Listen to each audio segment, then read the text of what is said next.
أعوذ بالله من الشيطان الرجيم. بسم الله الرحمن الرحيم. وإذا سمعوا ما أنزل إلى الرسول ترى أعينهم تفيض من الدمع مما عرفوا من الحق يقولون ربنا آمنا فاكتبنا مع الشاهدين. وما لنا لا نؤمن بالله وما جاءنا من الحق ونطمع أن يدخلنا ربنا مع القوم الصالحين. فأثابهم الله بما قالوا جنات تجري من تحتها الأنهار خالدين فيها وذلك جزاء المحسنين. والذين كفروا وكذبوا بآياتنا أولئك أصحاب الجحيم. يا أيها الذين آمنوا لا تحرموا طيبات ما أحل الله لكم ولا تعتدوا إن الله لا يحب المعتدين. وكلوا مما رزقكم الله حلالا طيبا واتقوا الله الذي أنتم به مؤمنون. لا يؤاخذكم الله باللغو في أيمانكم ولكن يؤاخذكم بما عقدتم الأيمان. فكفارته إطعام 10 مساكين من أوسط ما تطعمون أهليكم أو كسوتهم أو تحرير رقبة. فمن لم يجد فصيام 3 أيام ذلك كفارة أيمانكم إذا حلفتم واحفظوا أيمانكم كذلك يبين الله لكم آياته لعلكم تشكرون. يا أيها الذين آمنوا إنما الخمر والميسر والأنصاب والأزلام رجس من عمل الشيطان فاجتنبوه لعلكم تفلحون. إنما يريد الشيطان أن يوقع بينكم العداوة والبغضاء في الخمر والميسر ويصدكم عن ذكر الله وعن الصلاة فهل أنتم منتهون. وأطيعوا الله وأطيعوا الرسول واحذروا فإن توليتم فاعلموا أنما على رسولنا البلاغ المبين. ليس على الذين آمنوا وعملوا الصالحات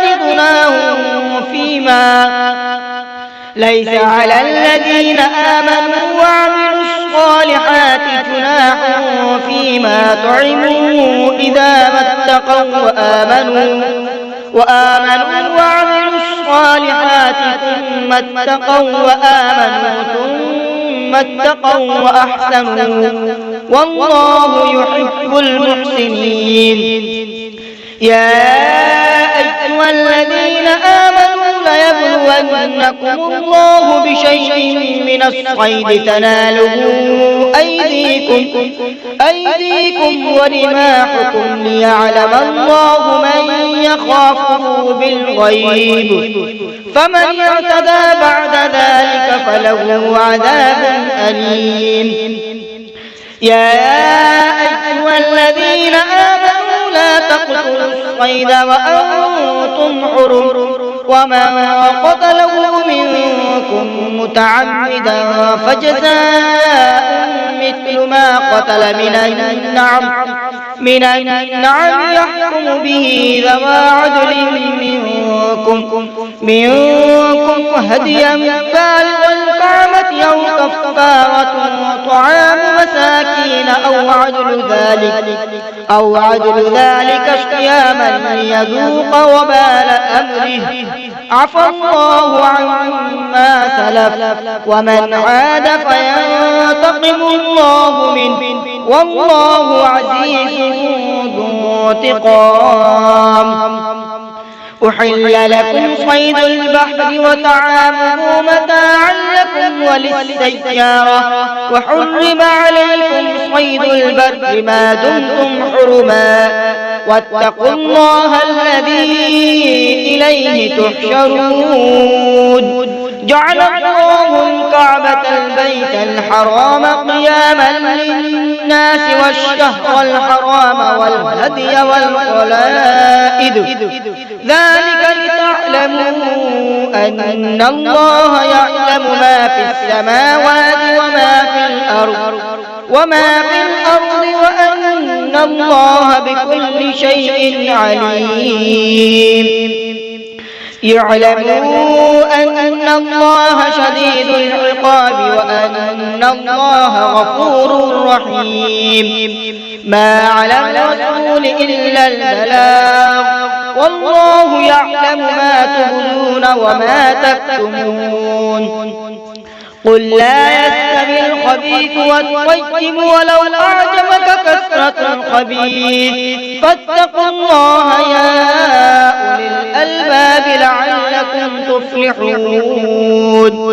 يا أيها الذين آمنوا لا تسألوا عن أشياء إن تبد لكم تسؤكم وإن تسألوا عنها حين ينزل القرآن تبد لكم عفى الله عنها والله غفور حليم.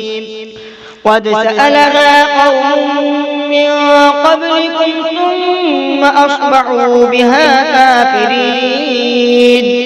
ما جعل الله من بحيرة ولا سائبة ولا وصيلة ولا حاب ولكن الذين كفروا يفترون على الله الكذب وأكثرهم لا يعقلون. وإذا قيل لهم تعالوا إلى ما أنزل الله وإلى الرسول قالوا حسبنا ما وجدنا عليه آباءنا أولو كان آباؤهم لا يعلمون شيئا ولا يهتدون. يا أيها الذين آمنوا عليكم أنفسكم لا يضركم من ضل إذا اهتديتم إلى الله مرجعكم جميعا فينبئكم بما كنتم تعملون. يا أيها الذين آمنوا شهادة بينكم إذا حضر أحدكم الموت حين الوصية اثنان ذوى عدل منكم أو آخران من غيركم إن أنتم ضربتم في الأرض فأصابتكم مصيبة الموت تحبسونهما من بعد الصلاة فيقسمان بالله إن ارتبتم لا نشتري به ثمنا ولو كان ذا قربى ولا نكتم شهادة الله إنا إذا لمن الآثمين. فإن عثر على أنهما استحقا إثما فآخران يقومان مقامهما من الذين استحق عليهم الأوليان فيقسمان بالله لشهادتنا أحق من شهادتهما وما اعتدينا إنا إذا لمن الظالمين. ذلك أدنى أن يأتوا بالشهادة على وجهها أو يخافوا أن ترد أيمان بعد أيمانهم واتقوا الله واسمعوا والله لا يهدي القوم الفاسقين. يوم يجمع الله الرسل فيقول ماذا أجبتم قالوا لا علم لنا إنك أنت علام الغيوب. إذ قال الله يا عيسى ابن مريم اذكر نعمتي عليك وعلى والدتك إذ أيدتك بروح القدس تكلم الناس في المهد وكهلا وإذ علمتك الكتاب والحكمة والتوراة والإنجيل وإذ تخلق من الطين كهيئة الطير بإذني فتنفخ فيها فتكون طيرا بإذني وتبرئ الأكمه والأبرص بإذني وإذ تخرج الموتى بإذني وإذ كففت بني إسرائيل عنك إذ جئتهم بالبينات فقال الذين كفروا منهم إن هذا إلا سحر مبين. وإذ أوحيت إلى الحواريين أن آمنوا بي وبرسولي قالوا آمنا واشهد بأننا مسلمون. إذ قال الحواريون يا عيسى ابن مريم هل يستطيع ربك أن ينزل علينا مائدة من السماء قال اتقوا الله إن كنتم مؤمنين. قالوا نريد أن نأكل منها وتطمئن قلوبنا ونعلم أن قد صدقتنا ونكون عليها من الشاهدين. قال عيسى ابن مريم اللهم ربنا أنزل علينا مائدة من السماء تكون لنا عيدا لأولنا وآخرنا وآية منك وارزقنا وأنت خير الرازقين. قال الله إني منزلها عليكم فمن يكفر بعد منكم فإني أعذبه عذابا لا أعذبه أحدا من العالمين. صدق الله